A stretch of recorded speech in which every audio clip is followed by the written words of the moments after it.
So do any of y'all watch the Grammys? Do I watch the Grammys? Yes. I assure you I did not watch the Grammys. Blaine, did you watch the Grammys? No, why would I ever You do seem that? like a guy that Did you watch the Grammys? No, I didn't. Why do I seem like a guy that'd watch it? I don't know. I don't know. I just feel like get since you brought it up, you watched it. No. Sam Smith in a diaper is like your favorite thing. You know? Well, isn't that what you dream about every night? Are you okay? Let's talk about it. You know, trust Well, her. look, we can get that therapist to write that letter again. Like I saw the Devil song was sponsored by Pfizer, though. Yeah. well, I just feel like And the FTX. It was called Satan Syringe. I saw like a clip of that, on social media. It's just like, it seems like every time in these Grammy shows or these award shows, like they always have like the dumbest scenes or performances, but it's like every year they're like, I think we can go dumber. To be like, or they're just so super rich that they're just sitting back and they're like, what if we told them the truth or showed them the truth without telling them the truth? So let me set the scene. Devil worship song, right? Devil costumes, devils, brought to you by Pfizer. Like, are they just telling, at this point, are they just telling us without telling us? Like, verbally? They're just telling us. I mean, who doesn't know at this point? You know what I'm saying? Go back to the Grammys before that. It's always been devil worship. Well, they said it's like the throw it Grammys, in your like, face. viewership was up like 30% compared to Who the last said 3 that? years. What's your source? It's all New York Post, which they're not going to play favorites to the other side. I can promise you that. Everywhere. It's there was like 12.4 million viewers. Like, all right. All right. But see, does that take into account people with 2 TVs? You know, like Vince Vaughn says on Anchorman. Some houses have 2 TVs. Some people watch TV after a certain point at night. I heard like 90% of statistics are just made up right on the spot. 90% of statistics. Like 95. I heard numbers aren't real. That sounds right. That sounds right. Pro Bowl wide receiver A.J. Green has decided to retire. Illinois star running back Chase Brown's going to join us to discuss playing at the next level and with his twin at the Senior Bowl. And our good friend Tim Brando breaks down this political mess happening with LSU's basketball court. If you haven't heard that story, you need to make sure and join us with Tim Brando. I think you're going to find it interesting. I'm Jake Crane. It's Tuesday, and this is Crane & Company.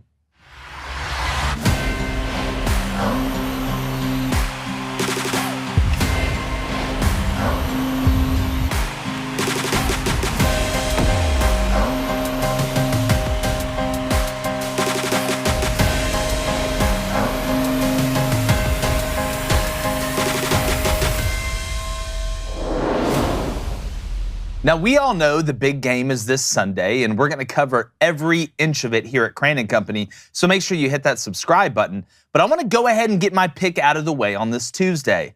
Now, I get on here all the time and talk about how the game of football is won and lost up front in the trenches. And the Eagles are better on both sides of the line of scrimmage, so check that box to Philly. I say that complementary football is king, and the Eagles are more balanced than Suni Lee. Check that box. I espouse about red zone play calling, and both of these staffs have some Dr. Seuss in their bag the closer they get to the rectangle with the pain in it. Now, the difference is the supporting cast between the two teams. Mahomes is a once-in-a-lifetime player for the Chiefs, but this is a team sport. Jalen Hurts has found a way to develop enough as a passer to make defenses have to rob Peter to pay Paul somewhere. We all know how good he is in the run game. And due to all of these factors, being better up front, being more balanced, and being equal when it comes to red zone play calling, I'm going to take the Philadelphia Eagles to win the Super Bowl 34-27, just sneaking over the over at 50 and a half. There you go. And on that note, I'm going to bring in my co-host to my left, the tree, the redwood, the former Michigan quarterback and Heisman candidate. He can dunk flat-footed, David Cohn. And then my brother, he has a beard that would make Odin blush. He played receiver for Western State, Colorado. I enjoy this. And he paints right-handed, but draws left-handed. Figure that out, Blaine Really? Crane. No one knows. Guys, look, we got a lot to get into today. It's going to be an emotional time. It's fun. But are y'all ready to go ahead and give your Super Bowl picks? I know Blaine wasn't. I don't know if Blaine's ready. He's still, I'm still percolating. shaking the etch of I'm still percolating. You're percolating over But there, I heard something the other day, Percolating. and I don't think you would like it. Someone told me something. Who? They said the game. I can't tell you who. Is this but that person that keeps said, coming to you in the middle of the night? Is That's anybody maybe. going to stop Peter from robbing Paul? It's good night. It's good night. Well, I did hear the game of football was not won and lost up front, And someone said that, and I said, ooh. Who said that? Not tell Jake Crane that. Professor And they Wrong? said, I'm going to tell him. They said, I'm going to tell him. Good. Well, you can bring him into the studio. We can sit down and Someone comes in tied up. really think it out. So you're going Eagles, huh? I'm going Eagles. They're the favorite. Have a sense of adventure, you know? I Take the picked the Niners to beat the Eagles. It's basically. I've had enough sense of adventure when Brock Purdy is made the true. adventure to break my shoulder. Hey, island. it's getting close to a pick 'em though. Chiefs plus 1.5 now. Oh, you knew it was it opened time at to Super 2.5. Bowl. Yeah. Yeah, people are gonna bet the other side of it. It's hard to bet against Mahomes. I get it. I just think the Eagles are better up front on both sides of the ball, and using Jacobian's theorem, run game plus pass game plus trenches over time equals win. Fact. I'm still conflicted. Or here. run game squared plus pass game squared plus trenches squared equals W squared. You're doing what the teachers used to do. That's exactly. Remember, you had numbers and then they put the letters in I'm it? the Pythagoras of sports. Okay. Yeah. Now look, I can't really do algebra that good. If we're gonna be honest, but I don't need to. Who are you taking, Blaine? You going to go Chiefs? Or are you going Eagles? I'm going poll right now. Poll? To be honest. Yeah, I'm going poll right now. The poll is White Goodman or Shooter McGavin. Who do you like more? I did watch Dodgeball this weekend. Did you? Wow, Oh, what a lot of people. transition away from It's trying me. to hold any White. accountability for who you What do you look, man? Look, I'm focused right now. Right? Where are you Focused on the leaning right Booster now? Club. Where am I leading? I'm leading Eagles. Yeah, I've been leaning I'm Eagles. leaning Eagles. I've been leaning Eagles. Why don't you guys just But- go ahead and just follow me? Because if Patrick Mahomes, Follow that me. ankle, hey. Come on now, fly, The thing, like, fly with me. Quack, quack, quack, quack, quack, quack, quack, quack, quack. Fly with me. I'm taking the Eagles. Jalen Hurts. You're going Eagles. You're Run the making ball. pick. So Run the you are ball. going to Can't make believe me it take worked. the Chiefs. I know. huh? Can't believe it nothing. worked. There's nothing about this bet that makes me feel good. Right? When you're ever going against Patrick Mahomes, you don't feel good about anything if you're a football team. But they're better on both up front on both sides of the ball. Better defense, better receivers, better running backs, and then they got Patrick Mahomes. If Patrick Mahomes win this game, this might be the greatest performance. It has to be the greatest performance by a quarterback ever. It does. I don't see Really? another way around It's it. not that lopsided. I don't see another way around This it. just still feels like win. feels like when you look at both of these teams, kind of like that movie. God, I think it's called like The King or something like that. It's if you put both these armies together, the Eagles are going to win. I think Patrick Mahomes just needs to go to Jalen Hurts and be like, we need to fight one-on-one to see who wins. Yeah, This is like that Achilles. Yes, this is Troy Achilles, moment. Hector. Yeah. That type situation. I saw something the other day. Hold on one second. I saw, The sign. well, I can't find it now. I saw something the other day for these two teams that said they both had the exact same record in the regular season. They both put up the exact same number of points in the regular season. They both had a Kelsey brother on each team, and they both were the number one seed, one in the AFC, one in the NFC. I don't know if it's that lopsided to say it would be his greatest victory, Blaine. Well, okay, maybe not as great, but I think he has to play the best he's played. I don't. Yeah, I in a think while. this is the most underdog role that the Chiefs and Mahomes have had in the Super Bowl. Even I if would it's say 1.5. And go back and watch the Bengals game. He played out of his mind. Mm-hmm. Patty played out of his mind in that game. He's going to have to do that again against the Eagles. Yeah. See, that brings up an interesting thing here because when they were playing Tom Brady and the Bucks, the Chiefs were favored, right? And that was you and I had just met like that week, and you were taking the Bucks. The Chiefs were favored, but still you had this sense that, well, he's still going against the greatest quarterback to ever play, like what could happen. This situation seems different. The Eagles are favored, but they're the ones who have the unproven quarterback and the unproven coach. Yeah. At what point, and this is maybe more of a philosophical question, at what point does if we're talking about in the Super Bowl, yes, because Jalen's never played in one. But at what point is Jalen Hurts proven? Mm-hmm. Like we always say, it's like I'm watching college basketball right now, and there's really no freshman anymore. Like if you've been playing a lot as a freshman, you know the deal now. You're basically a veteran this far into the season. How far into an NFL career, or at what point does somebody become proven? Because I think Jalen Hurts may not win the MVP, but he's in the MVP race. At this point, I think we know who Jalen Hurts is. Well, it depends on what the metrics is. Yeah, if the metric is winning Super Bowls, then he has to at least win one. That's true. Patrick Mahomes has won one. Andy Reid's won one. Nick Sirianni and Jalen Hurts haven't won one. But not to say that, hey, in a week's time, that could be very different. Yeah, and it is interesting to see that Nick Sirianni was let go by Andy Reid when he. You saw that too? Staff. How much will that play into this? You know, I feel like it's a business. It's not like he went and he was on the staff and he fired him. It was a new coach. You know, you're going to have movement. Obviously, it worked out for Nick Sirianni. Who knows if he? So he was the wide receiver coach. He was the wide receivers coach. Andy Reid took the job and didn't retain him. Yep, that's exactly right. I mean, Nick Sirianni's already going to do. Well, again, if I'm Nick Sirianni, I'm looking back and like, well, what if Andy Reid would have retained me? I may never have been the Eagles head coach. So again, maybe on some part he should be thanking him. But yeah, I mean, as a competitor, it's just like a player. If somebody says something or you got cut from a team, when you play that team again, there's going to be a little bit of extra juice there. But just like a player, once that ball gets snapped and that first snap's done, you're playing the game. Like all the stuff on the periphery. Again, that's why I talk about bulletin board material helps with prep.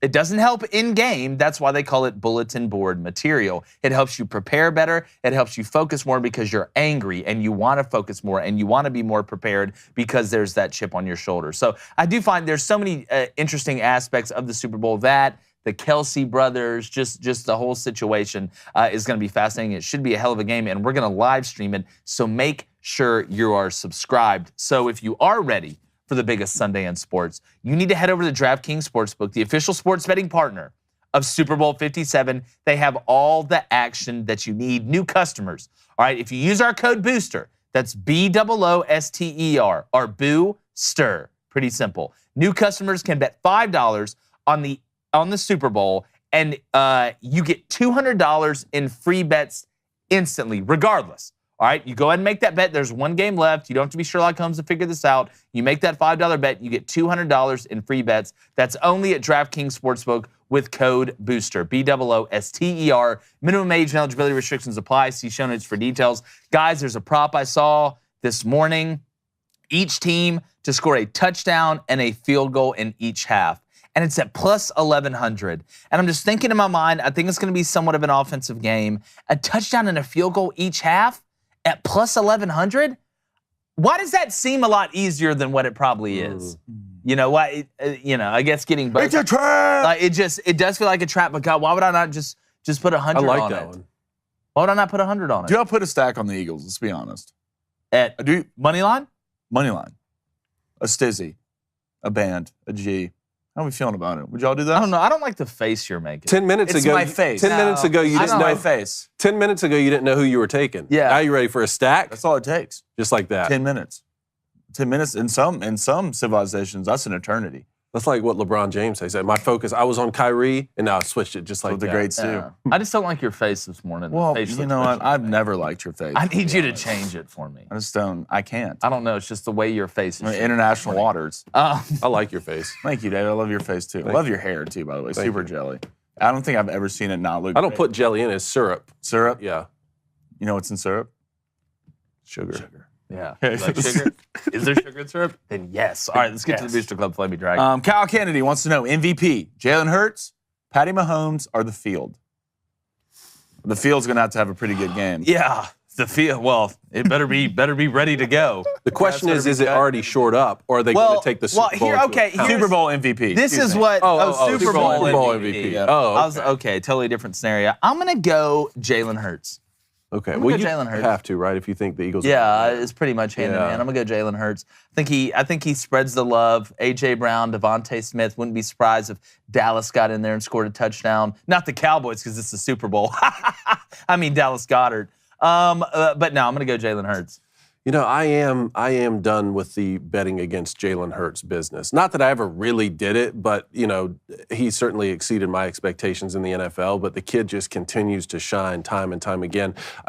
Look, Patrick Mahomes is generational to a level that we really, haven't seen in a long time. If he's 100% healthy, like him walking away with the Super Bowl MVP, who would that surprise? Well, it wouldn't surprise. It No wouldn't surprise me. My thing with Patrick Mahomes is like we talk about a Herculean effort, and we call him a superhero and Superman and all this stuff. He is going to have to be Superman, Batman, Captain America, the Hulk, Hawkeye, and Ant-Man put together to be able to win this game. Because Jalen Hurts is surrounded by so much more talent than if you put Patrick Mahomes on the Eagles, it'd be hilarious. Like, there's no point even watching the games.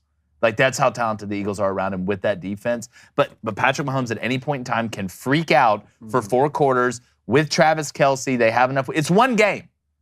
It's like Danny O'Shea said on Little Giants. 9 out of 10 times he would beat me going down Cherry Hill. Mm-hmm. But that one time. Well, we talked about them we talked about them trading away Tyreek Hill. Because when you look at that, that's like a weapon. We would say, oh, that's a great weapon for him. But like you've pointed out, they've had more explosive plays without Tyreek Hill, right? Even though that is hard to fathom, statistically it is true. So I think really the secret weapon for Patrick Mahomes comes down to a guy on the sideline. That's Andy Reid and Eric Bieniemy. That's one of the biggest weapons that they have. Yeah. I mean, it's basically a built-in replacement run game when the run game doesn't work with what running snow globe in the huddle. That's exactly right. Look, you never know what you're going to get. Annexation of Puerto Rico, snow globe, that one thing with the mouse and the Cuba ice. That's what they call it. Yeah. Left wing, you return that one thing in the mouse and the Cuba ice. Yeah, it works, especially inside the red zone. What else we got, Booster Club? All right, Laura Brown wants to know who will have more passing yards, Mahomes or Hurts. Got to go with Patty. Yeah. I'm going to go with Mahomes. Especially if you think they're down. They're going to throw it more. Yeah, if they're down, they're going to throw it more. All right, let's go to Lucia. What's up, Lucia? If Lamar leaves Baltimore, will Tyler Huntley be the starting quarterback next year? Or will the Ravens go get someone in free agency or the draft? I mean, again, you're going to replace Lamar Jackson with Huntley. I mean, you want to go ahead and tank? Like, is that, you talk about a drop-off. If the Ravens get rid of Lamar Jackson, to me, it's one of two things.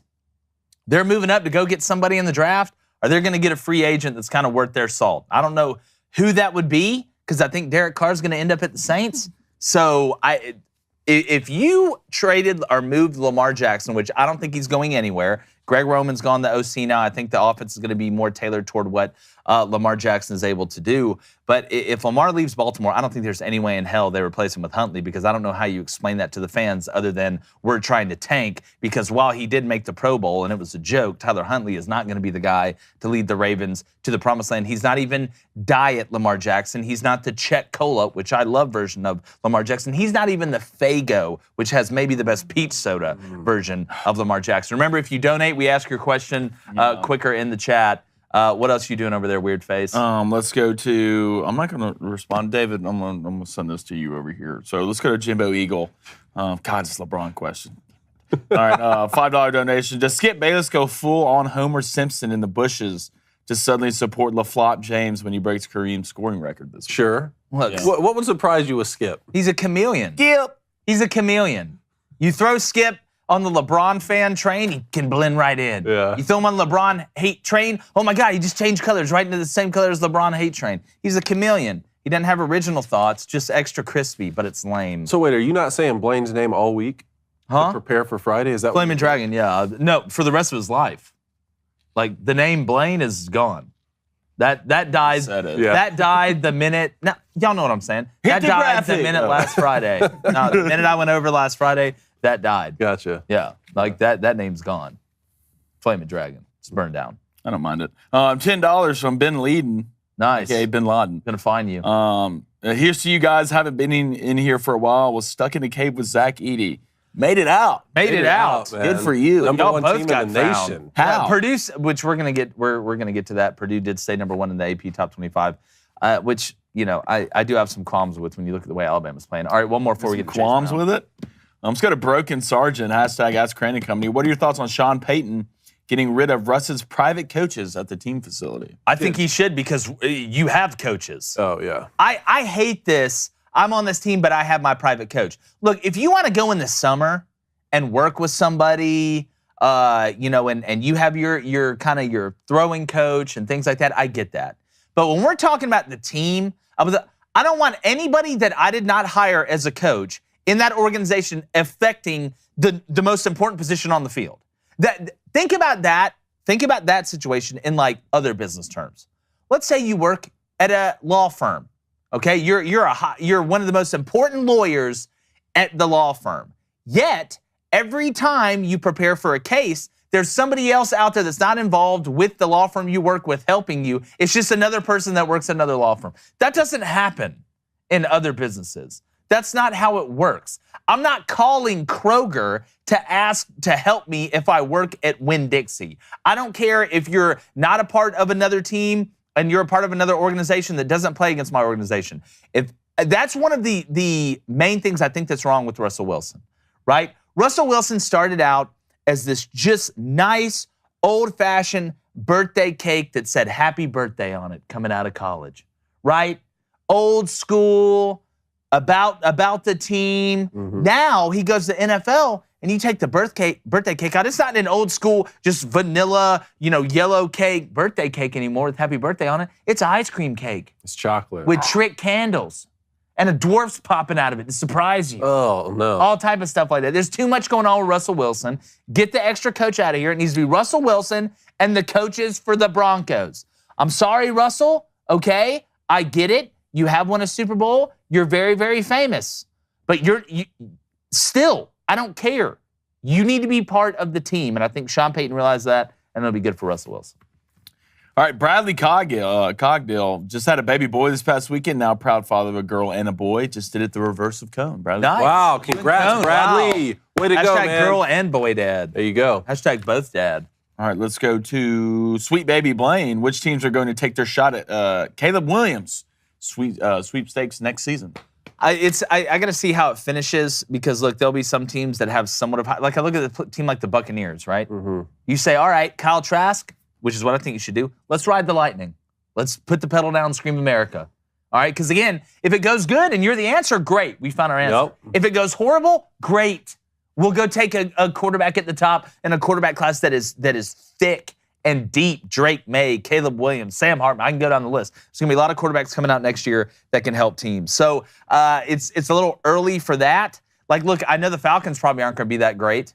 All right, but are they going to move up and try and make a play for Bryce or CJ? I don't know. We got to see how this draft goes, and then obviously kind of figure out the order of who's going to do what next year, who's going to take that chance, or who decided that what they really want to tank. But if you want to feel like a tank, because you're feeling less like your old self these days, Blaine, I'm jacked. you don't have the energy you used to or the body, do something about it. With Nugenix Total T Testosterone Booster. Because let's be honest, as we age, our body loses free testosterone. You can be mad enough to admit that, all right? That's a manly play. Our energy drops, somebody's libido falls, and we start to lose muscle, okay? But Nugenix Total T Testosterone Booster helps you turn back the clock and re-energize your workouts. Get that jacked and tan turned up to 10, all right? It contains key man-boosting ingredients like Testofen, all right? Validated in 5 clinical studies. Not 4, not 3. They did 5 clinical studies, and Testofen is hashtag the answer, all right? So you need to text CRANE,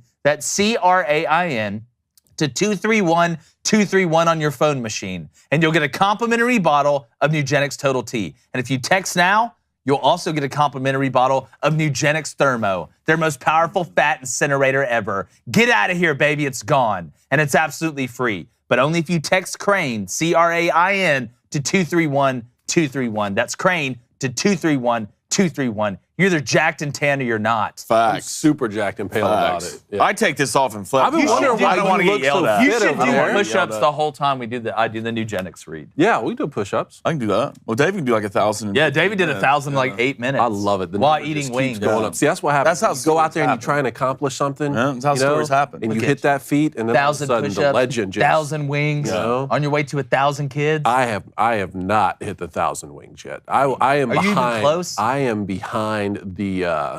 Well, you made a promise. I made a promise. Yeah, To you. to everyone. I'm behind the pace. An Let's just put it unspoken that way. promise. A lot of time left. It's February. I think. Yeah. You got the When whole did year. we get I do have the whole year. Yeah, come A on. lot of time left. And the Super Bowl's this week. I may knock half of those things out on Sunday. tell- Do we have some Hooters? You really wings? put your Wait, are we mind. What doing did a the kid buffalo from Angels chicken in the dip? outfield say? Did y'all want the buffalo? It could happen. It could happen. David, don't ask questions. You know the You answer. talking about? Do we want Darby Buffalo Lee's chicken buffalo dip. chicken dip for the Super Bowl? Yeah. Don't want to breathe air. Why do you ask questions you already know the answer to? Okay. Yeah. Do I want to go outside and not get hit by like a plane? Yes. A balloon.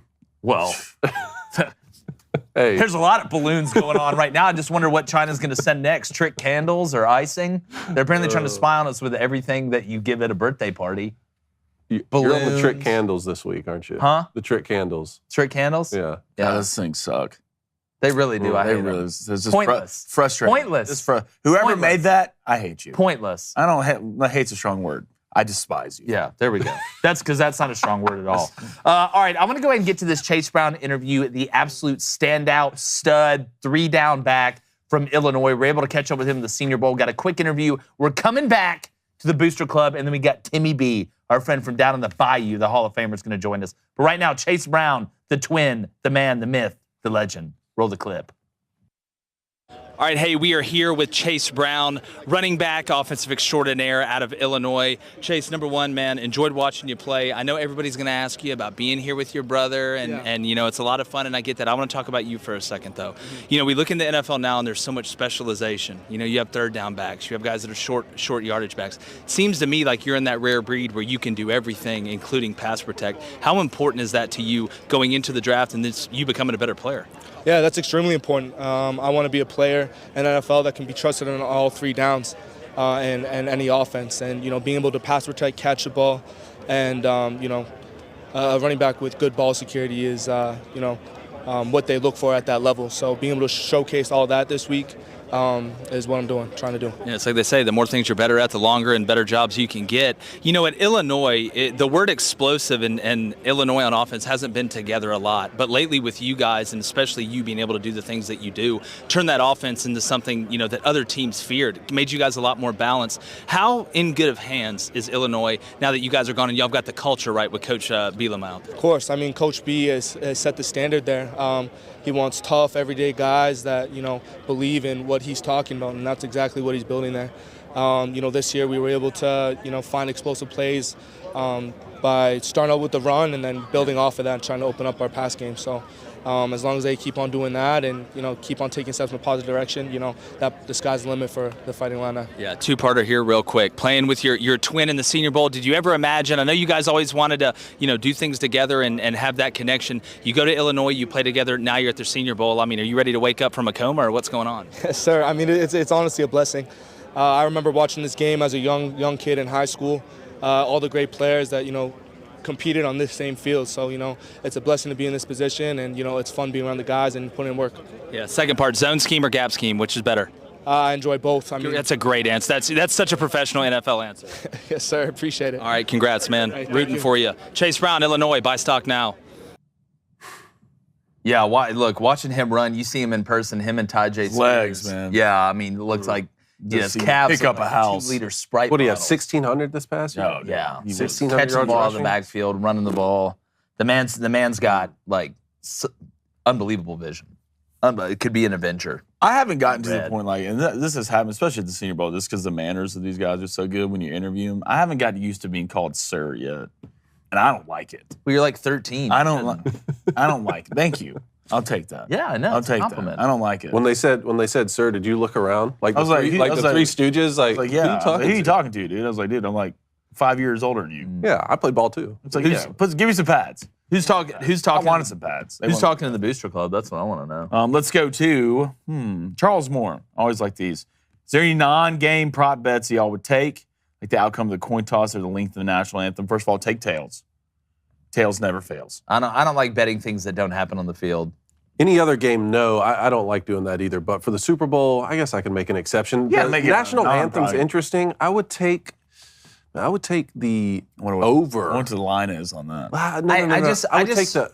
don't bet on. Are they trying to like milk the national? You got to find out anthem? who's singing it. That's what you got to find out. Who's singing it? Like singing what tempo? Yeah. You know, are there any performances from the past? You got to do some Like, deep do they have dive. Tourette's? It may take longer because they're saying things twice. Or are they a little more nervous so they're singing it faster? Well, see, or I don't Are like they a betting vet? on things Are they a that I wily don't vet? know. They're going to get through it. Is it someone new? I don't like betting on things that I don't know. I don't know how long the national anthem really takes.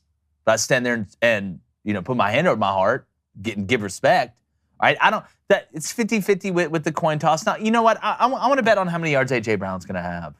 Or how many times the Eagles are going to run it. I want to bet on stuff. If I'm going to use my hard-earned money and bet it on something, I don't want to bet it on how, you know, many biscuits Lizzo's going to eat before she goes out there and performs the national That's a anthem. good one. Yeah, the over. There's what else in the Booster Club? All right, let's go to Travis Elrod. Do you guys brag to the other Daily Wire hosts that you get to dress casual and eat snacks during your show? I mean, during the live streams, yeah. I mean, I don't really brag because they can do that too. They're drinking and smoking cigars on backstage. Yeah, I'd like to have a cigar. Look, we did drink a beer and a glizzy early in the morning that one time. We kind of did. Kind of did. Even thinking about that. Of all the things, the hot dog the straw. hot dog straw. How did we get talked into that? It's not the man? worst because the hot chip challenge was 100% the worst, but that's up there. That's really up there. All right, one more of the Boost cover. Remember, if you donate, we read that. Best way to donate, say the Wire Plus. All right, Gligby wants to know, has anybody seen the rumors that T. Higgins might be coming to the Titans? Oh, that'd be great because they need somebody. You basically got me out there running routes for, thank goodness, probably not Ryan Tannehill anymore, but I don't know if Malik Willis is the answer. They need some weapons. I like Treylon Burks, and we obviously know Derrick Henry's an alien, but outside of that, it's basically nobody. Is he a free agent this year? Talking about T? T. I don't know. I need to look at that.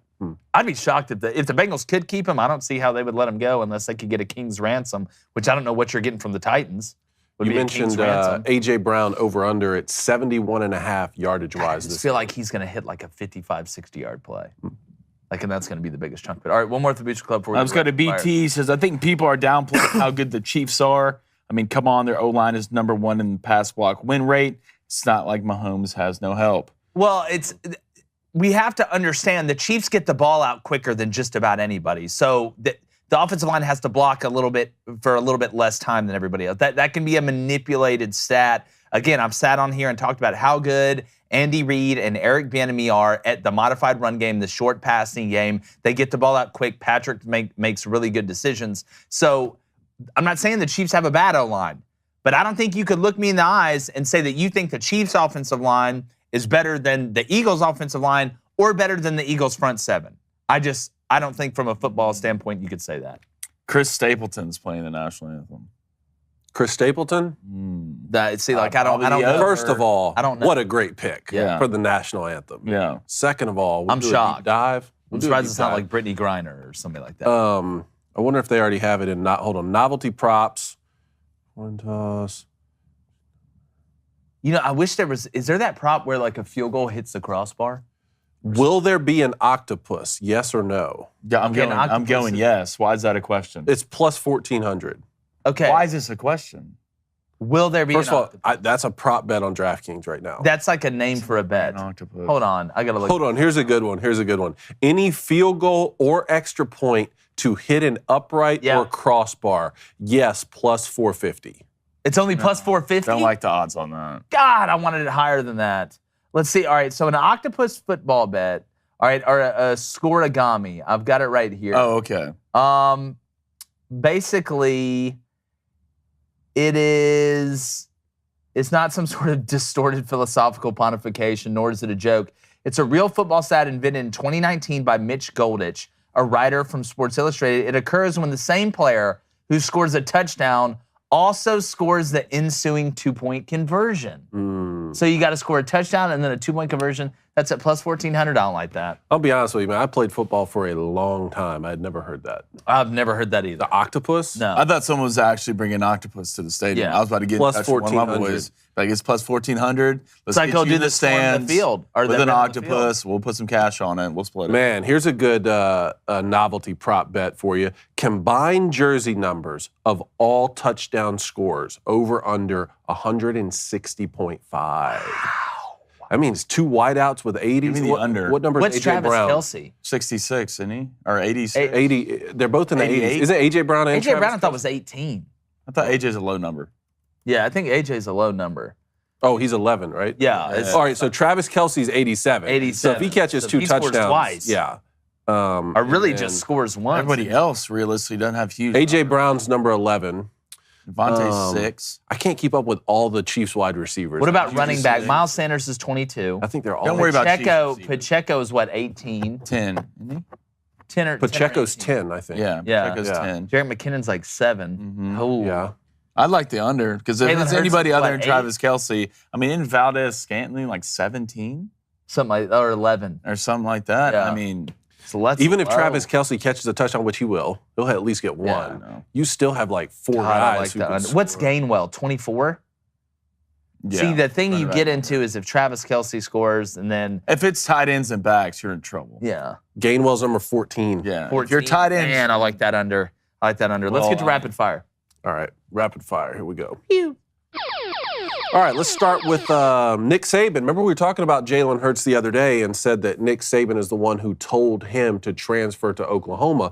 Well, Nick Saban came out and confirmed that and said, I told Jalen not to transfer to Miami or to Maryland. I think he was thinking about maybe playing for Coach Loxley up there, who had been at Alabama. Instead, going to Oklahoma where he could develop more as a passer. And we have a clip of Nick Saban talking Yeah, let's about go ahead and play the clip of Saban talking about this. And then when he wanted to transfer, I said, well, who has the best player? He wanted to go to Maryland or Miami. I said, you need to go to Oklahoma. They got the best coach to develop you as a quarterback, and you're going to be around the best players, so that's going to enhance your chances of having success. He did that. He had a great year. I was worried about having to play him in the playoffs, and I can't tell you how proud I am of seeing this guy in the Super Bowl. Yeah, and again, if I want to learn how to be a great chef and Emerald gives me advice, I'm probably going to take that advice. When Nick Saban gives football advice, and I think, again, this goes to show you kind of the hidden part of Nick Saban, who really does care about the players. Like, I think that's part of his recipe, and not part of the trick, but part of his program is those players genuinely know that he cares about them as people. And it shows you, because he's right. Especially at the point in time with Miami and Maryland, Oklahoma was the best option. Oh, yeah. You go play for Lincoln Riley, who just had another Heisman winner in Caleb Williams. I mean, they do have the best players. They have the best roster, and it worked out. It just goes to show you, again, it's amazing what happens when you really care about the players, but Nick Saban is the best at understanding the circumstance in the college football realm and putting not only himself most of the time, not only his team and his program, but guys who may be leaving the program, or coaches that worked under him that are going to other programs, putting them in the best position because he knows. That's why it was so wild for me to see Oklahoma fans who came out a couple weeks ago saying, oh, Alabama just threw Jalen Hurts out. They benched him and threw him out and made him transfer and forced him out, and he came to Oklahoma, and that's why, he's a star today. It's like, man, the relationship between Nick Saban and Jalen Hurts is one few people are ever going to understand. For sure. And again, that's relationship. That's part of it, and that's the stuff that lasts, and that's the stuff that, when Jalen Hurts is in the NFL and he's talking to a recruit, or maybe has somebody that's related to him that's a high-level prospect, even though he didn't finish his career at Alabama, if that kid's considering Bama, or he may go to that kid and say, you need to consider Bama because even when I wasn't going to be a part of the team, their coach and staff tried to put me in the best situation possible, which means they really care about me. Most of the time in recruiting, obviously NIL's huge. Going to the NFL, playing in front of a lot of fans. But when it comes down and there's a lot of even things, typically the scale, or the weight that tips the scale, is that the recruit believes that certain coach or that program or that certain coaching staff really, truly, genuinely cares about them as a person. That can be the weight that tips the scales to get a big-time recruit to finally choose you. Next, Tom Brady did confirm with our friend Colin Cowherd that he will be starting with Fox Sports in the fall of 2024. And I saw an interesting graphic yesterday that estimated the career earnings for Tom Brady playing football at like $335 million or something. This deal with Fox is already $375 million. Yeah, I mean, again, you're adding the most decorated, highly ringed up, however you want to put it, player of all time in Tom Brady. He's a superstar, not just a star. He is a superstar. People will watch Tom Brady that didn't even watch football. So if you're Fox, this is an investment that's worth it. And I promise you, Tom will be good at this because he's talking about what he knows. And Tom's a performer. That's what he is. And he comes through in the clutch most of the time. So I think it's a smart move by Fox. It's obviously a smart move by Tom Brady. They're not going broke at any time in the Brady household or now the Bunchen household. They've got more money than God. So congrats. 7-time Pro Bowler A.J. Green announced he will retire from the NFL after 12 seasons. I think he had 6 consecutive 1,000-yard receiving seasons. I remember him all the way back at Georgia playing. I mean, unbelievable career. One of the more underrated guys because he really stayed out of trouble. Like, there was never any controversy about A.J. Green. He just went in and did his job. Well, A.J. Green, I got to watch him in person. I believe it was in 2010. When Cam Newton got reinstated to play against Georgia and A.J. Green and them came into town, I watched A.J. Green torch Auburn in person. Now, Auburn won the game because Cam Newton's from a different planet. But A.J. Green, they tried to double him. They tried to shade him. They tried to leverage him, mixing up leverages, and nothing worked. This guy was incredible with the ball in the air, and he's one of the few guys that is that tall and that long and that rangy that can get in and out of breaks. He could run the vertical. He wasn't just a Valdez-Scantling that can fly down the field that's long and can go high-pointed. He could run the dig. He could run the hitch. In the red zone, he was a nightmare in the fade, one-handed catches. I remember watching this guy coming out of Summerville High School in South Carolina hit a half-court shot to win the state tournament. Really? Like, yeah. He was on a documentary.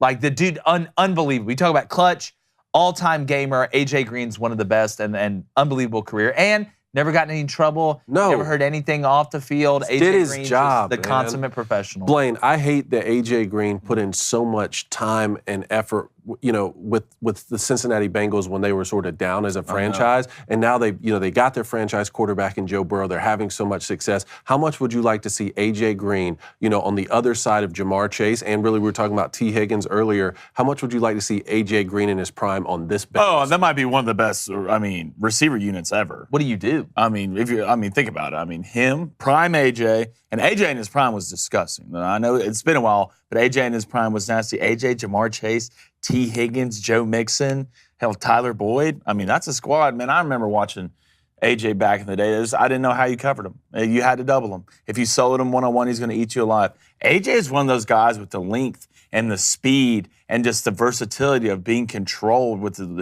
his balance when it comes to his feet, getting in and out of breaks. Even going back to Georgia, was one of my favorite players to watch. I was one of those kids when you were running around playing in the backyard or playing at our recess or with all these guys that you pretend to be AJ Green. This is one, even as an Auburn fan. So it was cool to watch, man. He had a great career, and I just wish he could have gotten one with the Bengals. Yeah, I know. Next up, the Vikings hired Brian Flores as their defensive coordinator. Now, remember, Brian Flores is still involved in a legal dispute with his time with being the head coach of the Miami Dolphins. I think he was a defensive assistant for Mike Tomlin at the Steelers for this past season. What do you make of this move for the Vikings, who really struggled on defense this year, to get a guy like Brian Flores? Look, Brian Flores is a hell of a defensive coach. Now, as a head coach, it obviously didn't work out, and you see what's going on with the legal ramifications right now. But, as a coordinator, we talk about this in college all the time, right? Kevin Steele, Will Muschamp. Sometimes guys are just better coordinators. They are fit to be coordinators. And the Vikings, they can't get much worse than what they were on defense last year. We know they moved on from the previous coordinator. Offensively, they're good enough to win a Super Bowl, in my opinion. If that defense can just be good. They don't have to be elite. If they can just be good, when you look at the way that the NFC North is shaking up right now with the Bears, who's still got to put a lot around Justin Fields to give him help, the Packers right now with the Aaron Rodgers, who don't have a lot of weapons around him outside of the backfield. You can say what you want about Allen Lazard. Christian Watson's a good straight line guy. But you look around, the Lions are the ones that scare you the most to me.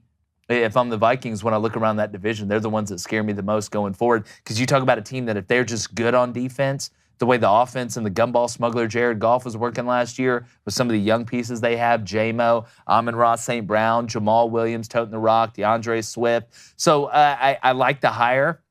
At what point you think Brian Flores may put his sword down? Because obviously the league's not super racist. They keep hiring you. Yeah, it'd be an interesting situation if another team hires Brian Flores as the head coach, given the history with, Well, it's sour grapes to me. It seems like every time that a coach of a minority coach gets fired, it has to be racism. Mm-hmm. Maybe you just weren't that good of a head coach. Guess what? I'll give you a hint. If you're good enough as a head coach, this league's about making money.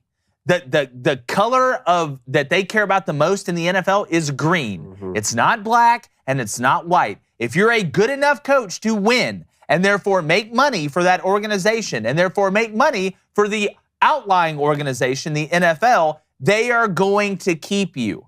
Guess what? You win, it doesn't matter. If you lose, regardless of where you came from or what you look like, they are going to fire you. So do this. Win. It's that simple. No, I agree with you on that, and I think that this will be a good move, though, for the Vikings because, like we were talking about, they had so many problems on the defensive side of the ball. They now, they still have to get playmakers in, but I think Brian Flores can come in and shore up that defensive side, and then you know what? Kirk Cousins is kind of on you at that point. Yeah, it is. It's and on Kirk Cousins at that point. Sometimes you need a coordinator to come in and kick some guys in the ass a little bit. And that's what I think you're going to see with the Vikings. I still think of the Vikings as a physical team. Mm-hmm. Like, I remember watching, like the Vikings linebackers just going around destroying people. It's just weird to see the Vikings be so soft. That was the thing that shocked me. The Vikings were so soft on defense. I'm just not used to seeing that. Last one, Justin Rose won at Pebble Beach this past weekend. His first win since Torrey Pines in 2019. I actually didn't know that. I didn't know it had been that long. I watched him in 2018 win the FedEx Cup championship in Atlanta. We went out there and got to see him come up 18.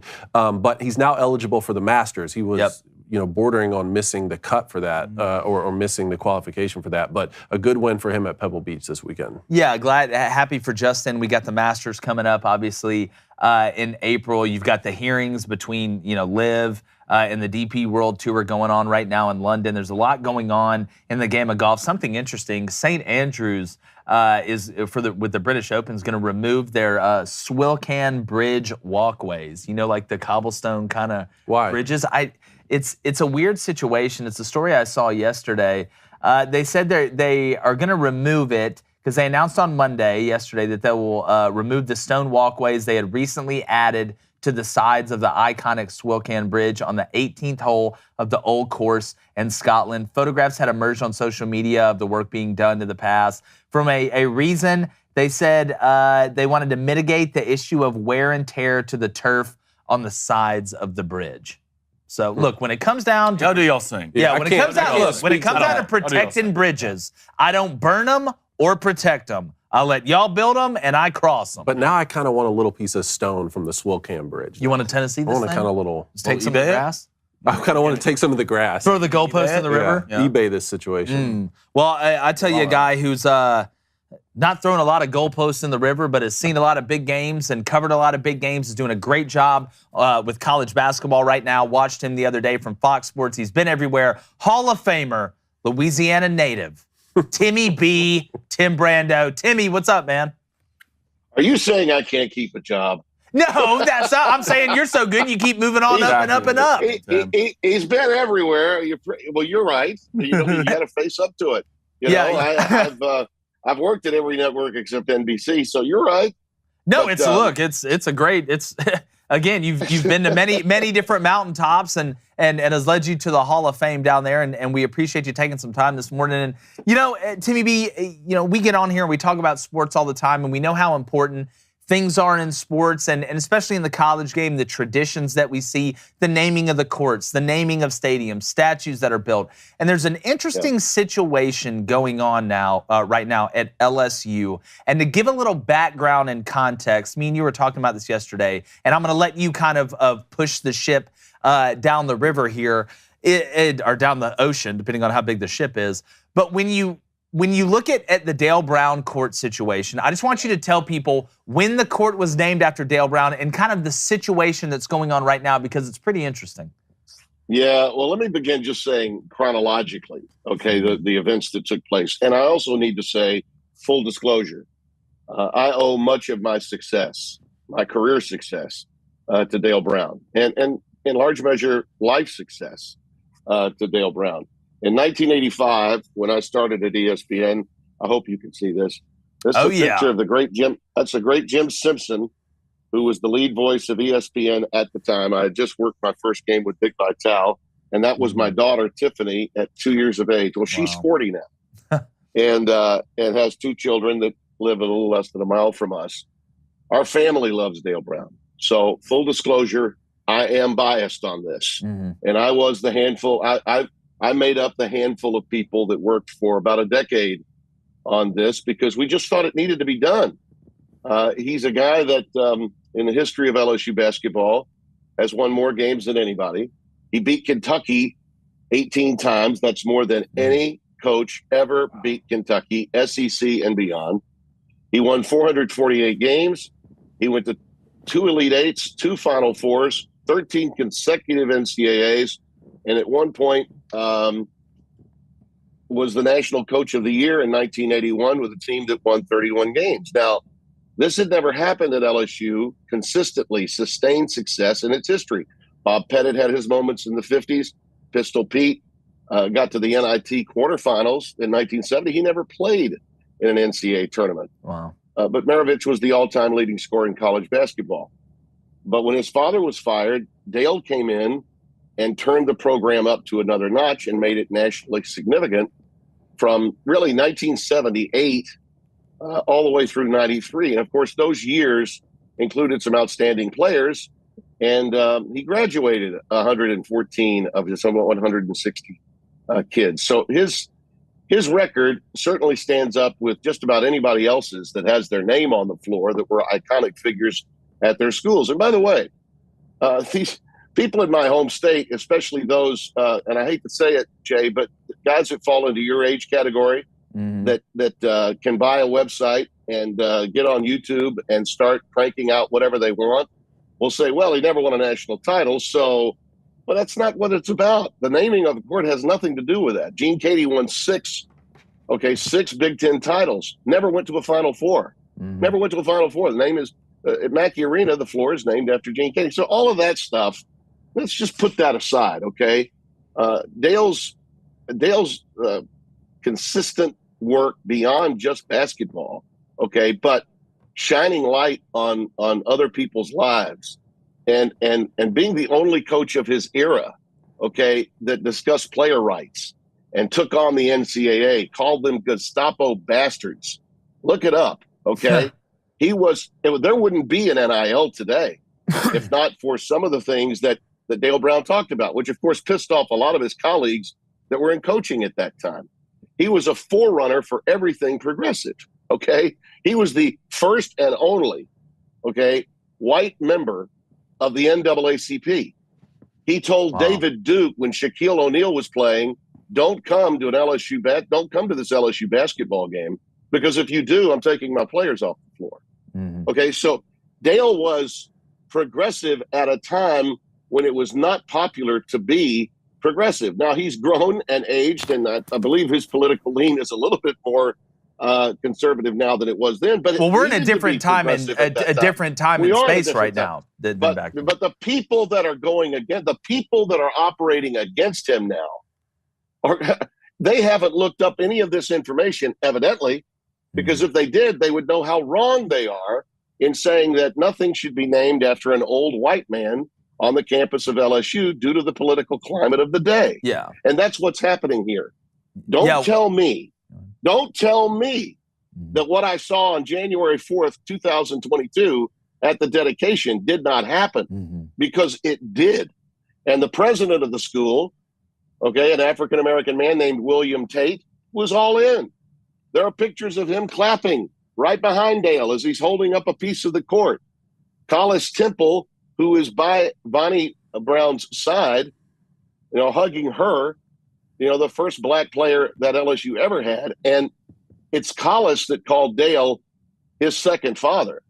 Okay, these two men called Dale on his birthday, Halloween this year, and had him go to TJ Ribs for a lunch where it had already been planned that they were going to try to get Dale, coerce Dale, into being the lead pony on changing the name from Dale Brown Court to Gunter Brown Court. So now, hold on. Can you believe that? Hold on, Timmy B. In that position. Can you believe that? Can you believe that? The guy who built LSU basketball. Number one, I want to go and say, for anybody out there that says he didn't win you have to win a national championship to be able to name the court. Well, if that's the case, then LSU's court should just be called Court, because they've never won a national championship in men's basketball. Right. The second thing, you decided to ambush the guy who built LSU basketball, a leader in the civil rights movement, a guy who helped build LSU women's basketball by giving money out of his foundation so they could have scholarships for players. You're going to ambush an 87-year-old man on his birthday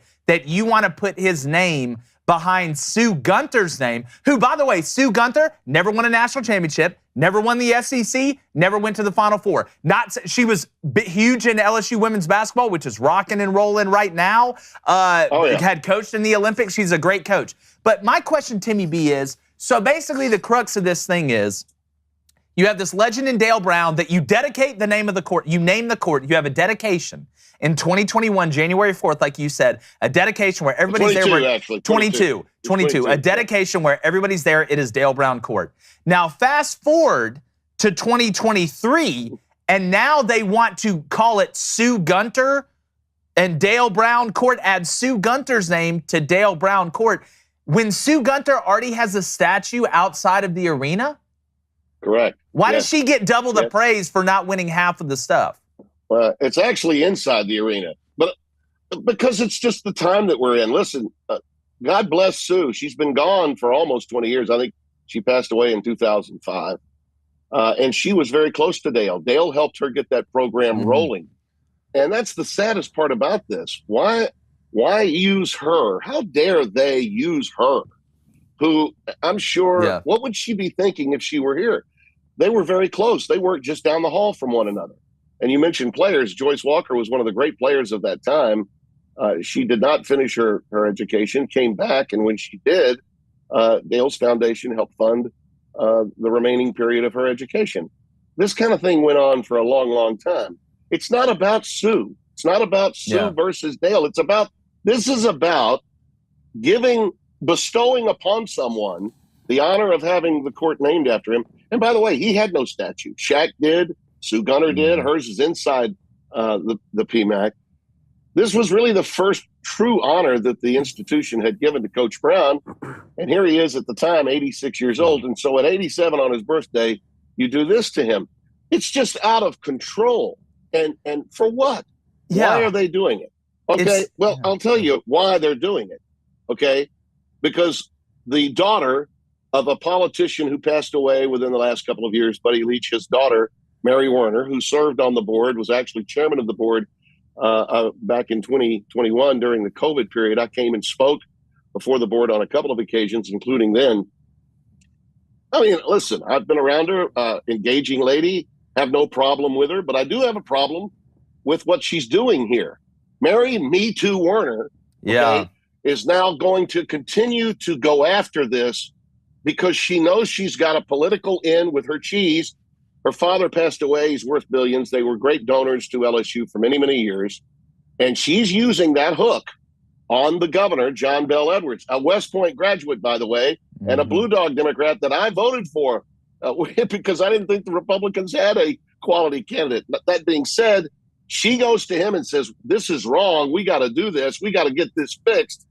So he then calls at least 5, maybe even more board members to come to his mansion for lunch. All right. And basically tells them, okay, because they are appointed, board members are appointed by the governor. It's always been that way. It's that way in most states.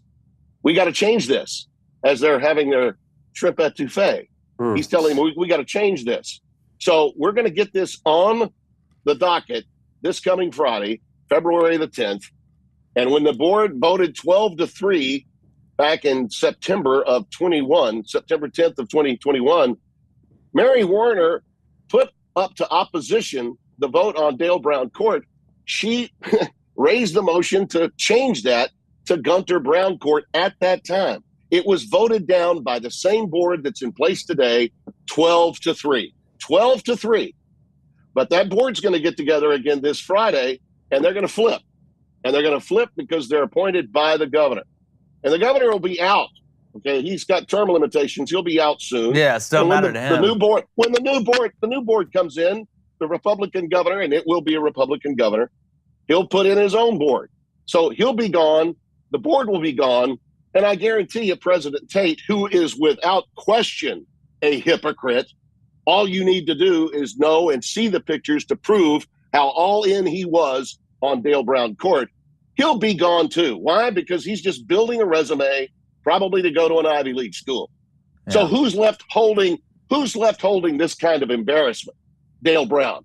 How dare Louisiana and LSU do this to them? And this is so typical my state.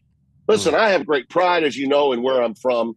I love Louisiana. And I think all of us, because we love Louisiana, and my association with LSU as a broadcaster helped me get where I am today.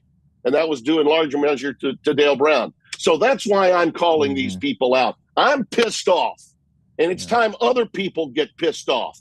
Shaq, I've texted you. Where are you? Make the calls. Do it now. We've got other people that are in power that can do something about this and stop it. If he is like a surrogate father, if he is like someone, Collis Temple, okay?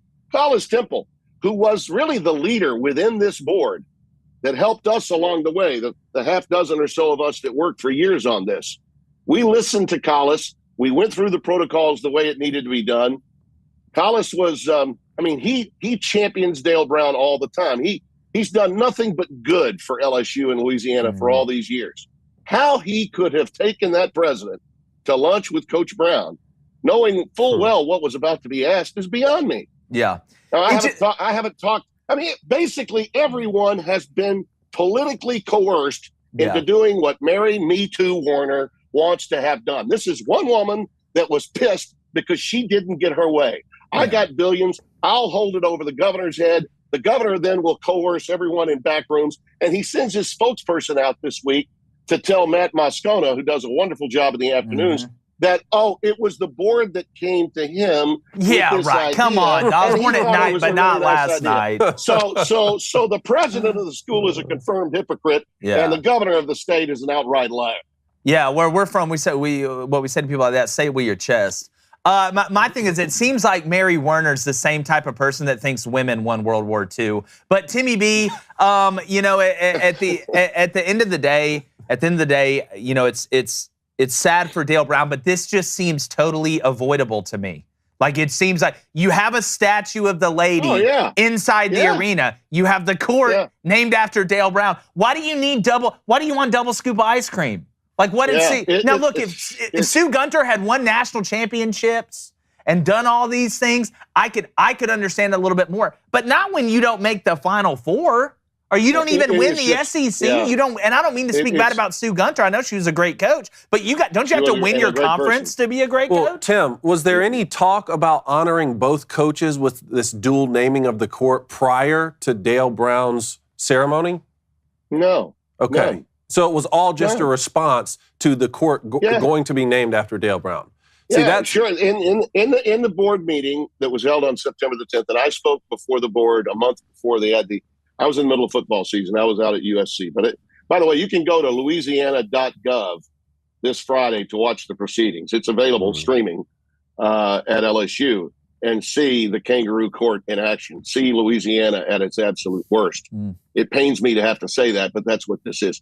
This crap, fellas, has been going on since the Huey Long era, since the Great Depression. The names may change, but the results are always the same. Everyone outside my state will say to me, Tim, I know you're proud of that place, but my God, what a cesspool politically. Well, they're right. And I hate it when the pencil-headed geeks are right. So I'm going to have to point out when we're wrong so we can stop it. Help me help you. Yeah. Okay? Hey, Governor, wake the hell up. You lied. You look really bad here. And whatever Mary's money is going to do for you post-governorship, it's probably going to have to be in a private law practice. You're not going to win another seat in the political arena ever with this move.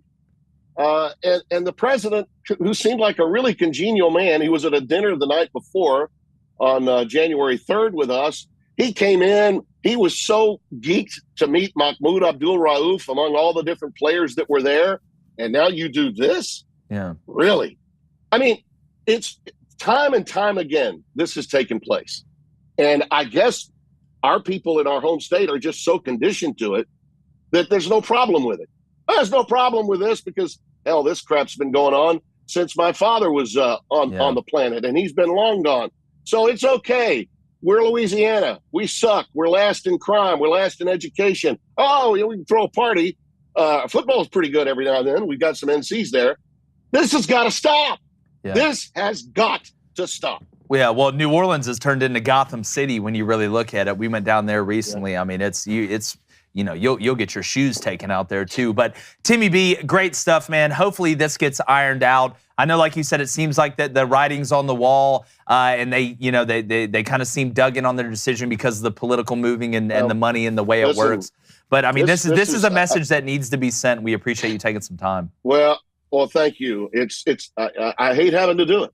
Yeah. I hate having to do it. I live here. I have Tough family love. here. But it's got to be done. Yeah. It's got to be done. And again, if you're from Louisiana and you happen to hear and see this, know the events, do a little homework, and call these board members and tell them, don't look like the fools that you are. If you do this, you're about to lose your position on the board when the new governor comes in anyway.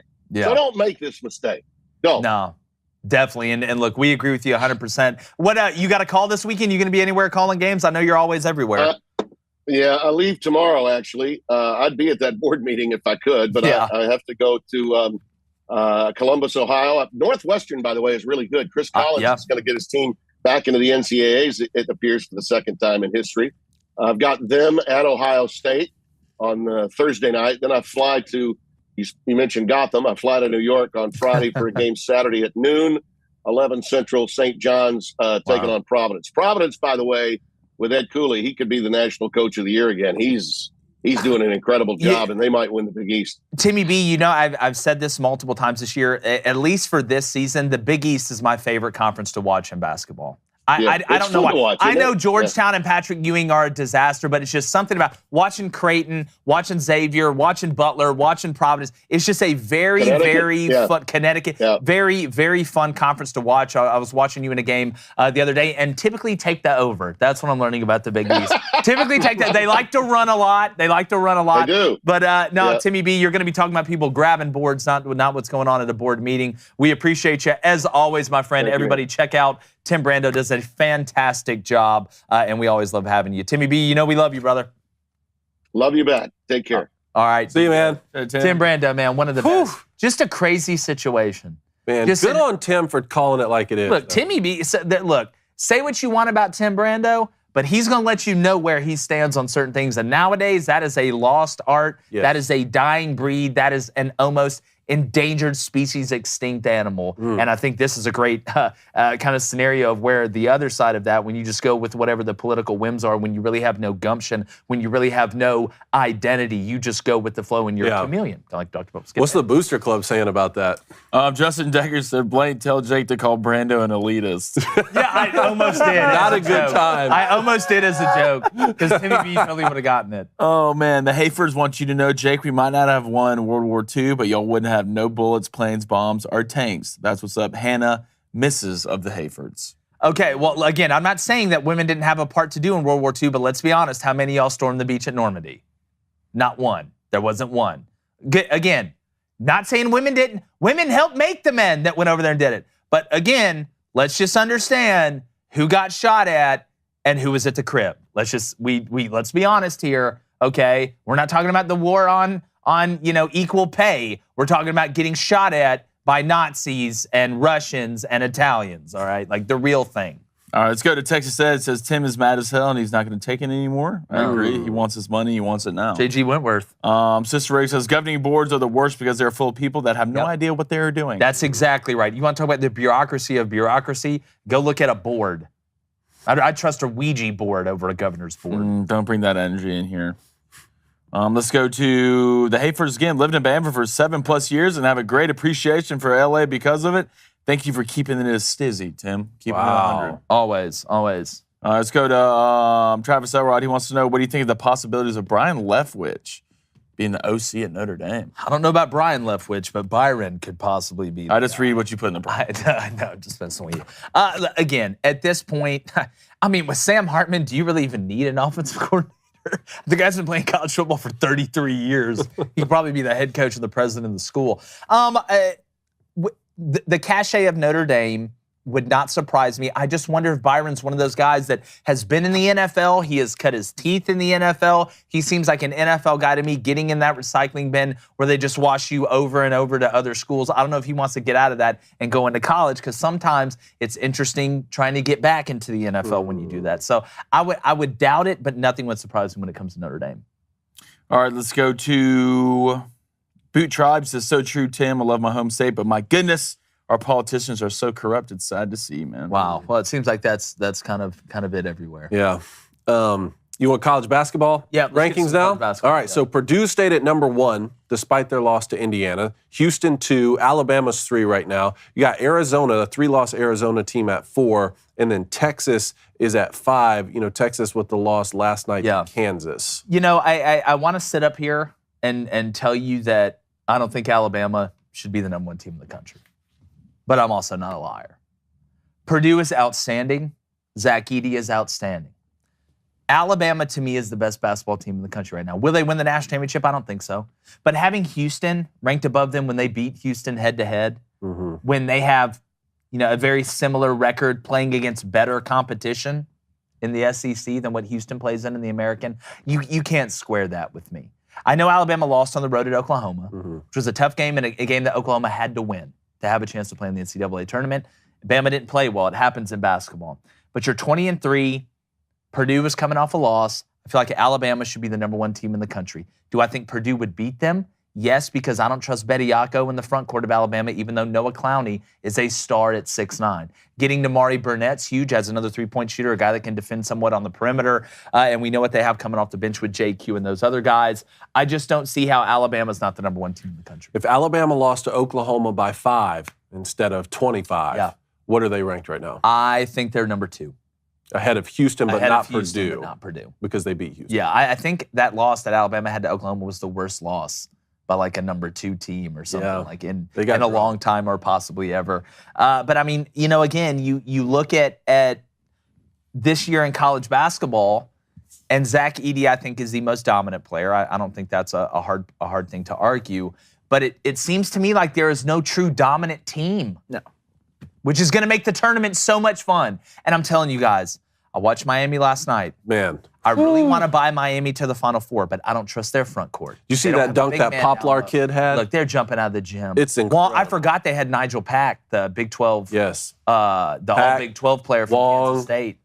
I mean, Man. they've got... They drum Duke. I know. I worry that... I know their post guy, O'Murray, is like 6'7" or 6'8", somewhere around there. It's like a Sheboy situation. Yeah, can he be big enough? It's almost like like Kansas with Adams a little bit. You've got kind of an undersized, kind of bully big guy, but Miami's guy's 6'7" tall and about 8 feet wide, that it looked like. Adams for Kansas, who again, Kansas won last night, played pretty well. Just again, there's no like dominant team right now. Mm-hmm. So how you feel about college basketball right now? Well, man, I don't really worry about when it comes to the rankings because they're all going to be, if it's 1 through 5 or whatever, they're all going to be 1 seeds. Mm-hmm. We'll find out in the tournament. I agree with Jake. You look at the basketball just all around the league this year, there's not one super dominant team. You can point out each team and why they're the best team. So I'm not surprised with this. Right now, I do think Purdue, just because of the presence of Zach Edey, I know Alabama is really good 1 through 5 in bench players, but I think a lot of it, you're not always going to shoot well when it comes to the tournament. If you can rebound, especially offensive rebounds, and the closer you can get to the basket and shoot it, the better I feel about your team winning. So having Zach Edey, that absolute monster, I mean, name another really true dominant big right now in college basketball. Sanogo for Connecticut, I would say, is that nobody is as dominant as Zach. I'm going to be honest with you, I haven't seen a big guy as dominant as Zach Edey in a while. Mm-hmm. He's 7'4", but outside of Zach Edey and Sanogo, I mean, I know there's probably somebody that I'm forgetting, some obscure big Castleton from Florida is nice, but they're not doing anything. Yeah. Timmy is a guy that's player of the year candidate. Those 3, and Sheboy. I thought Hunter Dickinson could come in from Michigan and be one of the best bigs this year, and I think he's averaging 18 points. He's having a good year. I don't know if he's averaging a double-double, but if he is, just barely. Zach Edey's averaging 22 and 13. Yeah. It's just like that's a whole different level. Not turning the ball over. And he affects the game. And so, how many shots does he affect? Not even talking about blocks. Not even blocks, but how many shots? How many times have guys that are elite drivers that had a lane, saw Zach Edey and stopped, and it changed what they did on offense? There's so many other ways to affect the game that I think Zach Edey does. Yeah, it's 2 blocks a game. I'll say, and I mean, he can bend, he catches the ball, he can pass. I wonder how many assists. What, 2 a game? 1. Around there? How many turnovers do you have? Hold on 1 second. I was thinking about Hunter Dickinson. He's turning the ball over. Well, when he gets doubled, Hunter Dickinson throws it. And the only thing that worries me about Purdue in the tournament, if you go through a 1 through 5, who're just going to spread you out and say, just run 5 out. Well, how are they shooting? That's Zach Edey is averaging 2.5 turnovers a game. Well, that's really which I think that is down from last year. Well, when you touch the ball that much every game, that's not bad. I mean, you're scoring 22 points, 13 rebounds. I'll eat 2 turnovers a game on that. But if you want to watch the rest of the show, remember, you can stay here if you want to listen, but head over to the Daily Wire Plus, become a member, listen on Apple, Spotify, wherever you get your podcast, subscribe, leave us a 5-star review, and share it with your friends. We're coming back with bets and the Booster Club.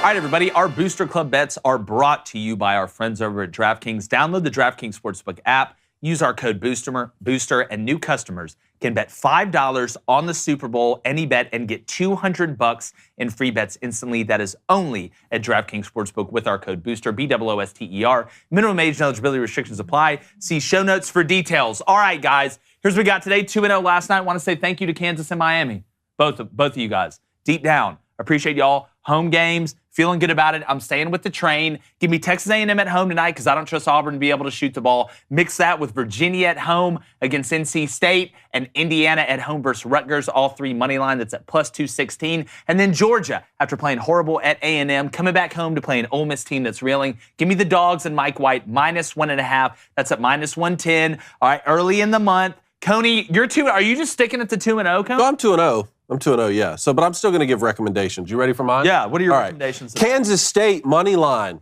I like this Kansas State team, man. And I want to pair it with Marquette plus 4. Now, Marquette's on the road at UConn. We have several top 25 matchups tonight, actually. But I like this Marquette team to at least keep it close on the road. I'm going to take the plus 4 with the points, pair that with Kansas State money line. That's plus 184. And then let's go to the ice. I'm going to take the hometown Predators money line, minus 110. They're hosting the Vegas Golden Knights. Predators on a 3-game win streak. Knights on a 4-game lose streak. Hey, let's keep that going. Let's do it. All right, that's what I'm taking. Give me A&M money line because I know how Auburn plays on the road. They give me the Avs plus 1.5 and the Preds money line. That's plus 155. Oh, I love betting hockey in this. Yeah, What are you taking in hockey? Avs plus 1.5. Preds money line. Nice. All right, let's for Baby Cone. He wants Kentucky money line at home against Arkansas. Big matchup there. All right, and then Virginia money line together. That's minus 122. And then he's going to take Rutgers plus 4.5 on the road at Michigan State. I'm going to stay standing because I'm liking standing and my leg is still kind of coming out of falling asleep. What's going on in the Booster Club? Let's go to David S. with the $5 dono. David, appreciate it, brother. The thing about Alabama that's concerning is that when they lose, they look awful. They lost their 3 games by an average of 16 points. Yeah, and again, look, in the NCAA tournament, we always talk about this with college basketball. It just takes one. So what happens if you run into a team that may slow it down, play at a different pace, you're not shooting that great, and they have a big man down low that can do some things? That's kind of the mixture to beat Alabama. All right, let's go to Thomas Briscoe Jr. with the $10 donation. Appreciate it. Thomas. TBJ. The Kansas City Chiefs win. I challenge you to eat a spicy gummy bear, Jake. Is it any... Look, I made a promise to myself, God and the Avengers, that after the Hot Chip Challenge, I would never eat another spicy thing on a challenge. But I will say this. There is no way on God's green earth that spicy gummy bear can even come close to the volcanic fire wrapped in the 7 layers and rings of hell, topped with scorpion hot sauce and set on fire with wildfire from Game of Thrones. I think you need to find out if it is. There's no way. You're the only one. There's no way that science could have made that twice. I believe in science. All right, let's go to Laura Brown with a $5 donation. Appreciate it, Laura. Next season, which NFL teams need a veteran QB and which ones can or should take a chance on a highly touted rookie? Well, I think you look at a team like the Saints. I mean, are you going to want to bring in a Derek Carr, a veteran guy, to lead that offense with what you have around him with Olave? If Michael Thomas can come back and stay healthy, I know that's a big if. We know what Alvin Kamara can do. There's some other, with Taysom Hill, there's some other pieces that they need to add and on defense. But, you know, the Saints fall in that category. You look at what the Buccaneers are going to do. You look at some of these teams that are kind of searching. I think, like I said, Lamar's going to go back with the Ravens. It just depends on the situation. I mean, the Titans right now. Titans are a good that's one of the biggest questions there is. I keep looking at the Dolphins. What are the Dolphins going to do? There's no way Mike McDaniel is going to waste the talent that he has on that team. Plus, that defense is getting a lot better on a situation where Tua may miss half the games or maybe even most of the season. I mean, when he's in there, he's a great quarterback, especially for that system, be able to get those playmakers the ball. I just don't know what they're going to do if Tua can't be in the game. You can't trust Tua at this point. Right, and that's not a knock on him as a person. It's just, dog, you just get broken all the time. Like I'm not gonna put my afternoon on playing with a toy that's broken. I'm not doing it. And right now, they don't want to ruin their afternoon. I mean, some things you drop, they barely break, but some things you drop, they completely shatter. And that was one of the things when Brian Flores was the head coach at the Dolphins, was he wanted to move on from Tua. Remember, they were trying to get like Deshaun Watson in there and stuff. And I wonder how much of that had to do with Tua's health and how much of that had to do with Brian Flores just didn't think Tua could facilitate the ball. Because under Mike McDaniel, Tua can get the ball to the playbook. Yeah, the question is not if Tua's healthy, can he be effective? Yes, it's again, the best ability is availability, and Tua is just not available. I think a lot of it, too, and I think this is what you saw with DeMeco Ryans and being the reason he took the Texans' head job outside of the 6-year deal, is you want your guy at quarterback. It's the most important position, right? Like, I want my guy in there. If it's going to be on me, If my livelihood and my job and ability to put food on the table depends on us winning football games, I for damn sure want my guy at the most important position on the field. You know, part of that to me, I think goes into the dynamic of deciding to take a job and where to go and what the roster situation is and that relationship between the quarterback and the coach. All right, love it. Let's go to a little Daily Wire chat here. Patch, what's up, brother? As a non-basketball fan, that's okay.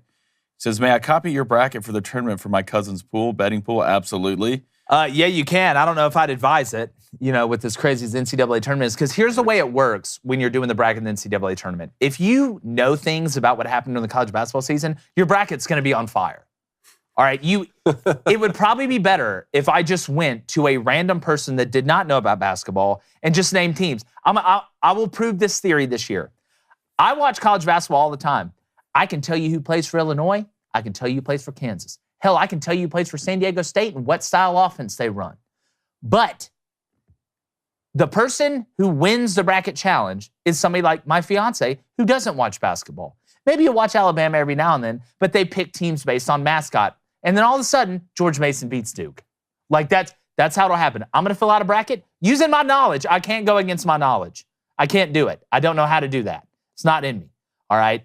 And then Reed's going to fill out a bracket. And I would be willing to bet that Reed's bracket ends up better than mine.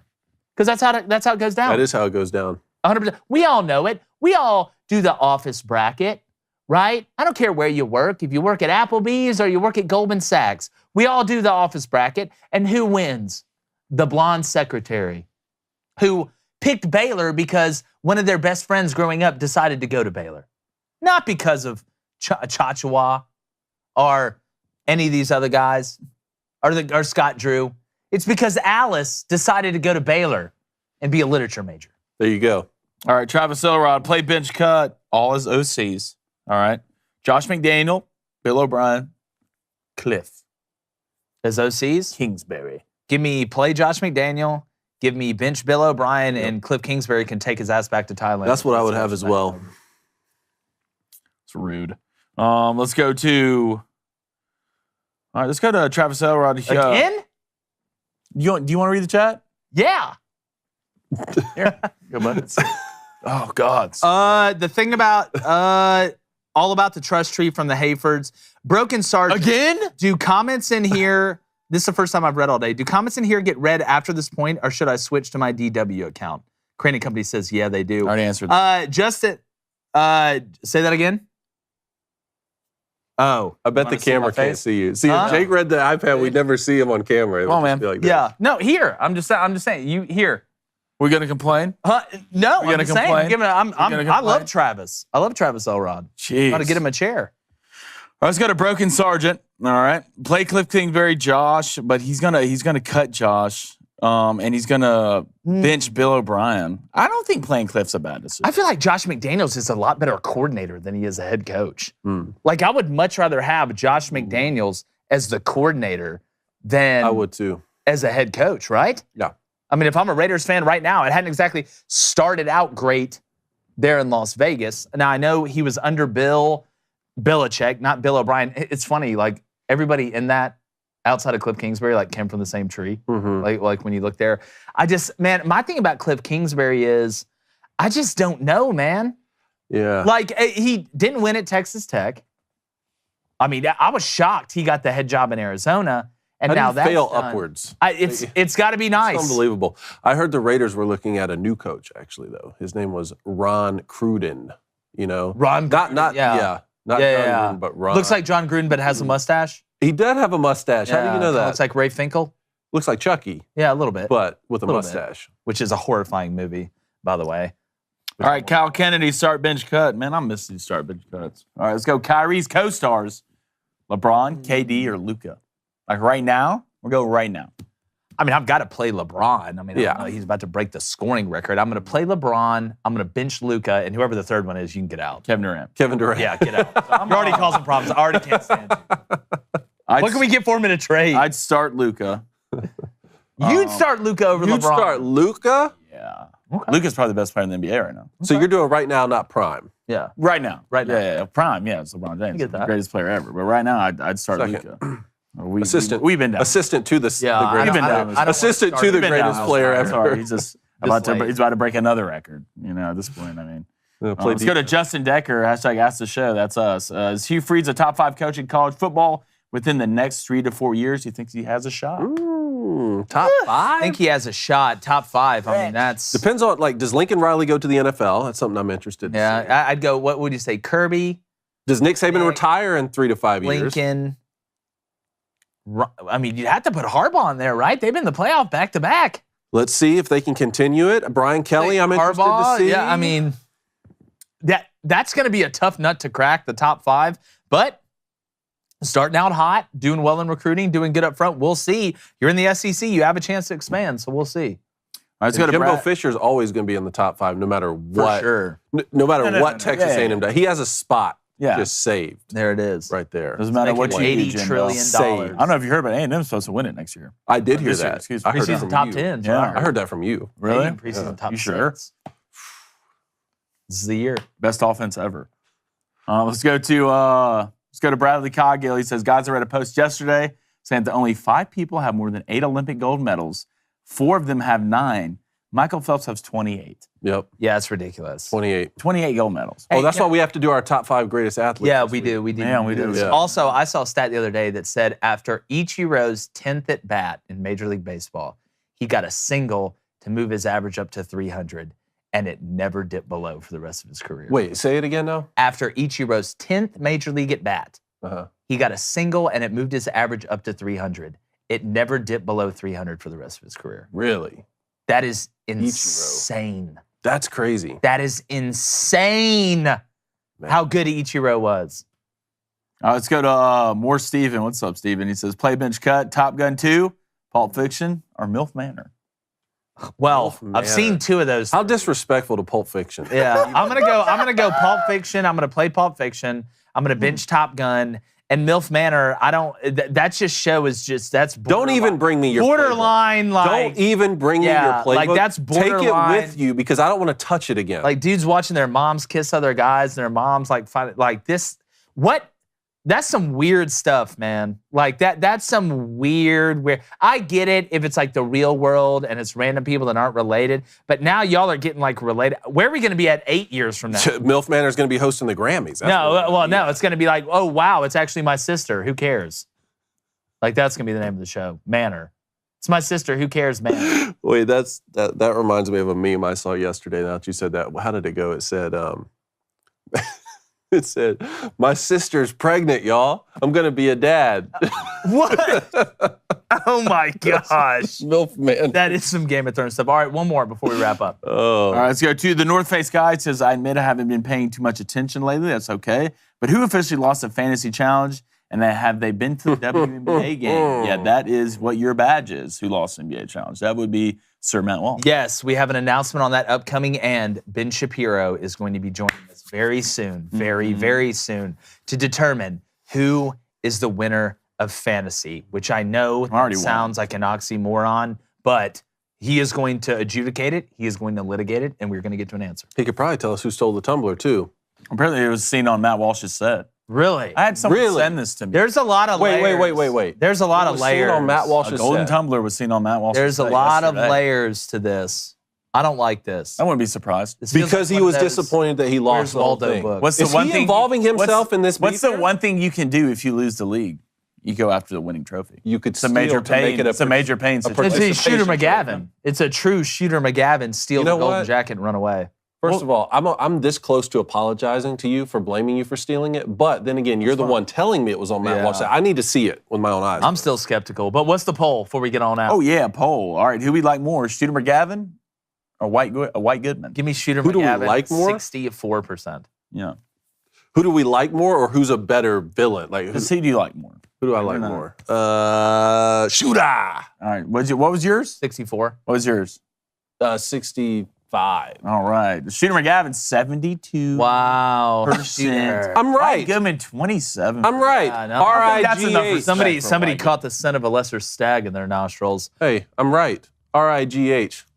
T. I read it in a book.